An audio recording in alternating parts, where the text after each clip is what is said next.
guys! Welcome back to our YouTube channel. Please don't forget to like, share, and subscribe para lagi kayong updated sa mga video na i-upload ko sa aming YouTube channel.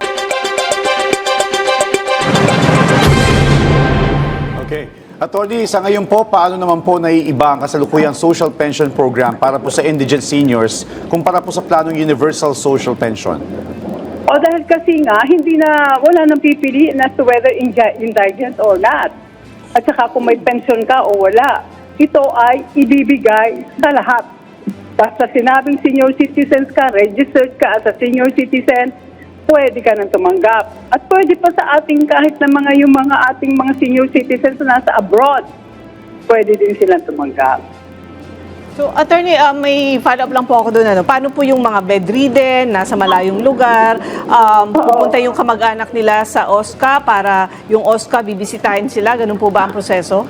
O pwede naman yung gano'n. Pwede naman sila mag-authorize ng kamag-anak.